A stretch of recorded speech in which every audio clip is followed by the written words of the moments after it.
And small businesses are often considered the backbone of the U.S. economy, making up more than 40% of the country's gross domestic product, according to the Department of Commerce. And the Triad businesses and leaders came together to learn how to continue growing and thriving. WXII 12's Kelly Kendall stopped by the Triad Business Expo to learn more. We're not successful unless they are here.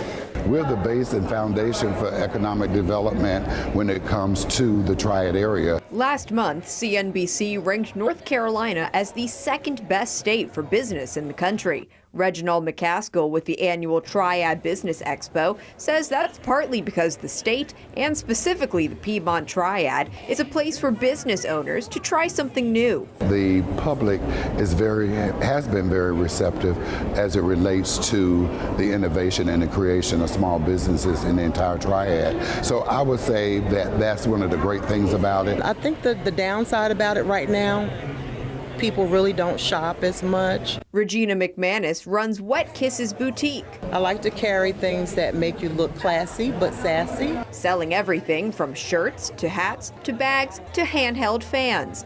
She says responding to the ever-evolving market can be tough, but the people keep her going. I get motivated by just having to do things at the last minute.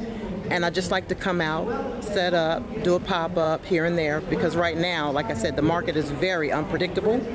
So I just come out and set up and just like to meet new people. Whatever you do, make sure you have passion when you're doing it, because normally the passion pushes you to what you desire to do. On Saturday, more than 100 passionate business owners came together to connect with one another, learn from experts, and create future opportunities.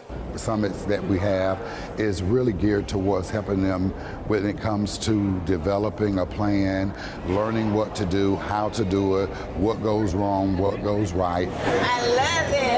When you meet new people, that opens doors for different things and different opportunities. In Winston-Salem, I'm Kelly Kendall for WXII 12 News. Thank you, Kelly. And though the expo is over, McCaskill says there are still plenty of ways to get involved with the local business community. He says people can connect with help and resources by visiting the Triad Business Expo's website, and we can find a link on WXII12.com.